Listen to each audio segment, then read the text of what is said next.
आदाब, नमस्कार। View India में आपका इस्तकबाल है। मैं हूं सौरभ शुक्ला। हम इस वक्त दिल्ली हाई कोर्ट के बाहर खड़े हुए हैं। दिल्ली हाई कोर्ट ने अरविंद केजरीवाल को जो बेल दी थी, दिल्ली की निचली अदालत ने, दिल्ली की राउज एवेन्यू कोर्ट ने उस बेल पर रोक लगा दी है और ये रोक अगले कुछ दिनों तक लगी रहेगी, अगले 2-3 दिनों तक लगी रहेगी और अपना पूरा फैसला जल्द हाई कोर्ट इस मामले में सुनाएगा और वो फैसला आएगा 2-3 दिन में। तब तक अरविंद केजरीवाल को जेल में रहना होगा। आपको बता दें कि गुरुवार को दिल्ली की राउज एवेन्यू कोर्ट में स्पेशल जज न्याय बिंदु ने अपना फैसला दिया था, जिन्होंने अपने फैसले में अरविंद केजरीवाल को जमानत दे दी थी। दिल्ली का कथित लिकर घोटाले मामले में मनी लॉन्ड्रिंग का केस अरविंद केजरीवाल के खिलाफ ईडी ने दायर किया था और उसमें उनकी गिरफ्तारी 20 मार्च को की गई थी उनके घर से।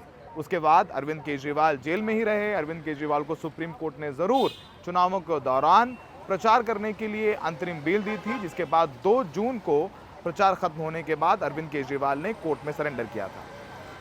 3 दिन तक ये पूरी सुनवाई दिल्ली की राउज एवेन्यू कोर्ट में चली और इसके बाद जस्टिस न्याय बिंदु ने अपने ऑर्डर में अरविंद केजरीवाल को जमानत दे दी थी। उसके तुरंत बाद शुक्रवार को सुबह ईडी दिल्ली हाई कोर्ट पहुंची और कोर्ट से मांग की, हाई कोर्ट से मांग की कि अरविंद केजरीवाल की रिहाई पर रोक लगा दिया जाए, अरविंद केजरीवाल की जमानत पर रोक लगा दिया जाए। तो कोर्ट ने कहा कि हम ऐसे रोक नहीं लगाएंगे, हम पूरा मामला सुनेंगे, लेकिन जब तक हम पूरा मामला सुन नहीं लेते, समझ नहीं लेते, ऑर्डर नहीं दे देते, तब तक अरविंद केजरीवाल की जमानत पर रोक रहेगी, यानी अरविंद केजरीवाल को जेल में रहना पड़ेगा।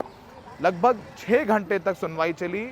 ईडी की तरफ से special solicitor general SV Raju ने अपनी दलीलें रखी, तो अरविंद केजरीवाल के लिए अभिषेक मनु सिंघवी, जो कि वरिष्ठ वकील हैं, उन्होंने अपनी दलीलें पेश की। सबको सुनने के बाद कोर्ट ने कहा कि वो अपना ऑर्डर फिलहाल के लिए रिजर्व रखते हैं और जब तक वो अपना ऑर्डर नहीं दे देते 2-3 दिन तक, तब तक अरविंद केजरीवाल को जेल में रहना होगा। क्योंकि जो जस्टिस न्याय बिंदु ने अपना ऑर्डर दिया है, उसमें उन्होंने ईडी को काफ़ी फटकार लगाई है। उन्होंने कहा है अपने ऑर्डर में कि ईडी की जांच वो पक्षपातपूर्ण लगती है अरविंद केजरीवाल को लेकर के। इसके अलावा अरविंद केजरीवाल के खिलाफ कोई डायरेक्ट एविडेंस भी नज़र नहीं आता। ये सारी बातें अपने ऑर्डर में लिखी हैं जस्टिस न्याय बिंदु ने, जिन्होंने गुरुवार को अरविंद केजरीवाल को बेल दी। उनके इस जजमेंट को ईडी ने चैलेंज किया और कहा कि जो ये जजमेंट दिया है, जिसमें अरविंद केजरीवाल को बेल दी गई है, वो त्रुटियों से भरा हुआ है, इसमें दोष है।